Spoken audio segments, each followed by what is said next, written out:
भंडारा गोंदिया जिला वासियों के लिए खुशखबर है। अब आपका मनपसंद channel BS crime India news अब आपके केबल नेटवर्क पर, जी हां, अपने केबल नेटवर्क के एशियन चैनल नंबर 13 पर उपलब्ध है। BS क्राइम इंडिया न्यूज पर खेल, राजनीति, क्राइम, साहित्य व अन्य खबरें प्रकाशित की जाती है। हमारे साथ जुड़ने के लिए तथा हमारे चैनल में खबरें, विज्ञापन आदि के लिए संपर्क करें 8669151757 पर।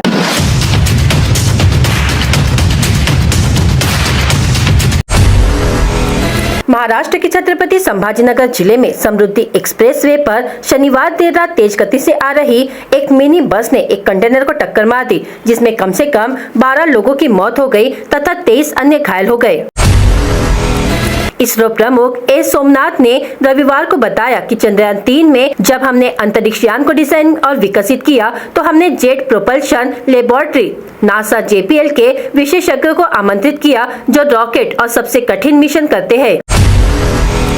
दिल्ली NCR में रविवार को भूकंप के झटके महसूस किए गए। भूकंप के झटके दिल्ली के अलावा नोएडा, गाजियाबाद, ग्रेटर नोएडा, फरीदाबाद और गुरुग्राम में महसूस किए गए। पुंछ से सटे देगवार क्षेत्र में अल्पसंख्यक समुदाय के 3 घरों के बाहर उर्दू में धमकी भरे पोस्टर लगने से दहशत का माहौल है। पुलिस द्वारा जब तक इन पोस्टरों के ऊपर किसी भी संगठन का नाम नहीं लिखा है। 2021 में राजधानी दिल्ली के एक कारोबारी से चोरी लगभग 4 करोड़ की क्रिप्टो करेंसी हमास आतंकवादियों के पास पहुंची है। दिल्ली पुलिस की स्पेशल सेल को कई वॉलेट मिले, जिसमें क्रिप्टो करेंसी भेजी गई। एक यूनिवर्सिटी जादू टोने का कोर्स शुरू करने जा रही है। चुड़ैल से लेकर ड्रैगन तक सब कोर्स में शामिल है। छात्रों को इसके बारे में बताया जाएगा। तंत्र मंत्र कैसे होता है, इसकी ट्रेनिंग दी जाएगी। तेलंगाना में आगामी विधानसभा चुनाव के लिए जारी घोषणा पत्र में सत्तारूढ़ भारत राष्ट्र समिति ने सामाजिक सुरक्षा पेंशन राशि में वृद्धि, रायतु बंधु योजना के तहत किसानों को दी जाने वाली वित्तीय सहायता बढ़ाने और 400 रुपए में LPG सिलेंडर प्रदान करने समेत कुछ वादे किए हैं। सिक्किम के मुख्यमंत्री प्रेम सिंह तमांग ने राज्य में अचानक आई बाढ़ के मद्देनजर निर्माण क्षेत्र के श्रमिकों को होने वाली कठिनाइयों को कम करने के लिए प्रत्येक को 10-10 हजार रुपए की आर्थिक मदद प्रदान की। मुंबई में धमकी भरे कॉल का सिलसिला जारी है। मुंबई के मशहूर होटल ताज में बम होने की अफवाह फैलाने वाले कॉलर को मुंबई पुलिस ने गिरफ्तार कर लिया। पुलिस इस बात की जाँच कर रही है कि आरोपी युवक ने ऐसी हरकत क्यों की। यदि बच्चे अपने माता पिता की देखभाल से इनकार करते हैं तो उन्हें ग्राम पंचायत में वारिस पंजीकरण रजिस्टर में पंजीकृत नहीं किया जाएगा। इस आशय का प्रस्ताव रत्नागिरी जिले के उमरद ग्राम पंचायत ने तालियों के बीच पारित किया।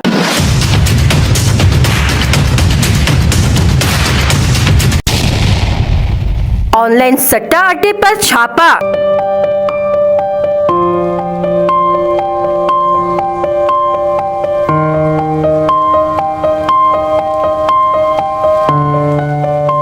सट्टेबाज गिरफ्तार।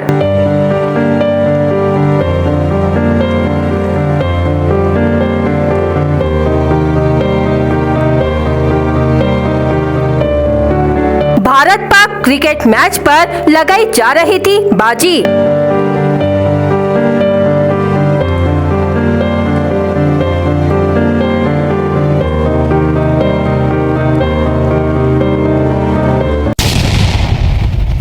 गोंदिया शहर में इन दिनों विभिन्न ऐप के माध्यम से ऑनलाइन सट्टा खेला जा रहा है। भारत पाकिस्तान विश्व कप क्रिकेट मैच पर भी शहर के सिंधी कॉलोनी परिसर में ऑनलाइन सट्टा खेले जाने की जानकारी गोंदिया शहर पुलिस को मिलते ही पुलिस ने 14 अक्टूबर को देर शाम तक छापामार कार्रवाई की। इस कार्रवाई में 3 सट्टेबाजों को गिरफ्तार कर लिया गया है। जिन आरोपियों पर कार्रवाई की गई है उन आरोपियों के नाम गोंदिया निवासी धर्मेंद्र सुरेश ठकरानी, खानचंद संगतानी उम्र 41 वर्ष, भरत भोजवानी उम्र 47 वर्ष बताया गया है। उनके पास से 50,000 रुपए मूल्य के 3 मोबाइल जब्त किए गए हैं। बता दें कि शहर में इसके पूर्व भी ऑनलाइन सट्टेबाजों पर पुलिस द्वारा कार्रवाई की जा चुकी है। कुछ माह पूर्व ही शहर के सबसे बड़े सट्टेबाज सोंडू उर्फ अनंत जैन के खिलाफ पुलिस ने कार्रवाई कर ऑनलाइन सट्टे के कारोबार का पर्दाफाश किया था। यहाँ तक कि ऑनलाइन सट्टे से कर्ज से तंग आकर शहर के एक युवक ने खुदकुशी भी कर लिए जाने की घटना भी सामने आई थी। इसके के बावजूद भी ऑनलाइन सट्टा शहर में बड़े पैमाने पर खेला जा रहा है। बताया गया है कि शहर के सिंधी कॉलोनी परिसर में भारत पाकिस्तान विश्व कप क्रिकेट मैच के दौरान ऑनलाइन क्रिकेट सट्टा खेला जा रहा है। इस तरह की जानकारी गोंदिया शहर पुलिस को मिलते ही उपरोक्त स्थान पर छापामार कार्रवाई की गई। इस कार्रवाई में उपरोक्त आरोपियों को धर दबोच लिया गया। बताया गया है कि महादेव ऐप के जरिए ऑनलाइन सट्टा खेला जा रहा था। पुलिस ने सभी आरोपियों के खिलाफ अपराध दर्ज कर आगे की जांच पुलिस निरीक्षक चंद्रकांत सूर्यवंशी के मार्गदर्शन में शुरू कर दी है। कोरोना की पहली और दूसरी लहर के कारण स्वास्थ्य व्यवस्था चौपट हो गई थी। जहां बेड है वहां ऑक्सीजन नहीं और जहां ऑक्सीजन है वहां दवाएं और डॉक्टर नहीं। इसी बीच एक गंभीर मुद्दा ये भी है कि जिले के सरकारी स्वास्थ्य संस्थाओं में बाल रोग विशेषज्ञ नहीं है। कोरोना की 2 लहर के कारण जिले में बड़ी संख्या में लोगों की जान चली गई। बेड, ऑक्सीजन, दवाइयों की कमी थी, जिसका दबाव स्वास्थ्य संस्थाओं और वहाँ काम करने वालों पर पड़ा। परिणाम स्वरूप इलाज के अभाव में कई लोगों की जान चली गई। स्वास्थ्य विभाग ने नए वायरस के संक्रमण की आशंका जताई है। उसी प्रकार वर्तमान समय में महामारी फैली हुई है, उसमें छोटे बच्चों पर इसका असर बड़े पैमाने पर देखने को मिल रहा है। जिले में 40 प्राथमिक स्वास्थ्य केंद्र, 258 उप स्वास्थ्य केंद्र और 10 ग्रामीण अस्पताल है। लेकिन एक गंभीर मामला सामने आया है कि इनमें से किसी भी अस्पताल में बाल रोग विशेषज्ञ नहीं है।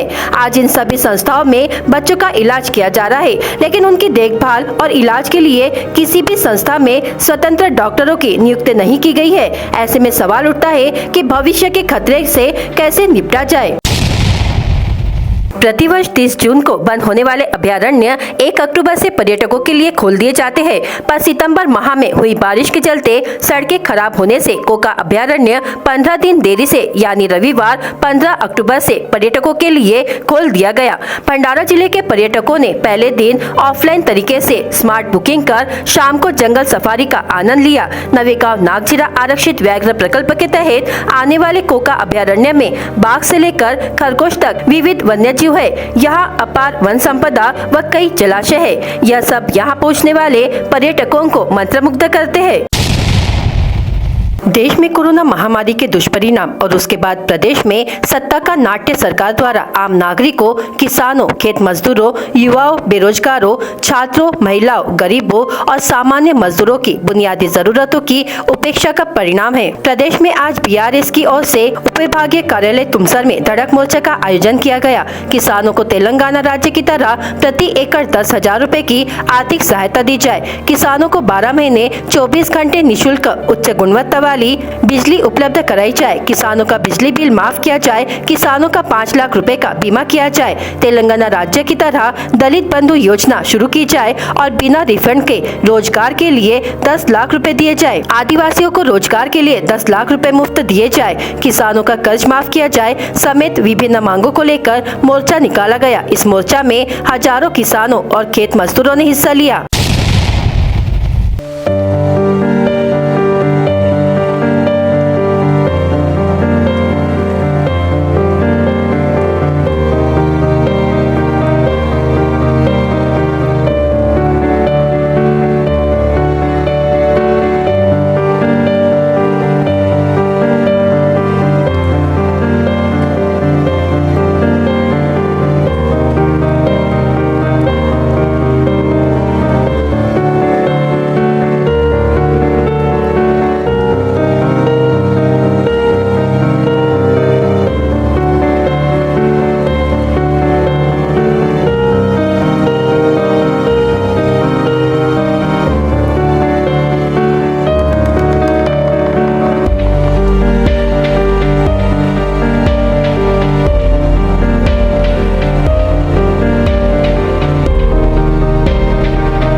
मुळात महाराष्ट्रामध्ये ज्या शेतकऱ्यांच्या, कामगारांच्या, गोरगरिबांच्या समस्या भेडसावत आहेत त्याकडे केंद्र आणि राज्य सरकारचे दुर्लक्ष आहे।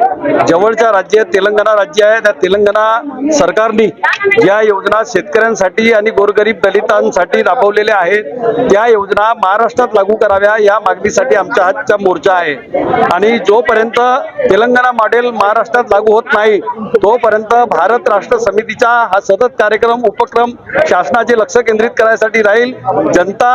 जनतेला आम्ही वाऱ्यावर सोडणार नाही। आमचे नेते चंद्रशेखर राव तेलंगणा राज्याचे मुख्यमंत्री आहेत, त्यांनी त्या राज्यामध्ये शेतकऱ्यांना एकरी 10,000 रुपये देतात, कुठली एकराची अट ठेवत नाही। 10 लाख रुपये आपला 24 तास शेतकऱ्यांना मोफत वीज दिली जाते त्या राज्यामध्ये, 24 तास 12 महिने शेतीला मोफत पाणी दिला जातो, 5 लाखाचा शेतकऱ्यांचा विमा काढला जातो, दलित लोकांसाठी 10 लाख रुपये बिना परतावा रोजगारासाठी दिले जातात। त्या राज्यात जर होऊ शकते तर महाराष्ट्र राज्यात का नाही?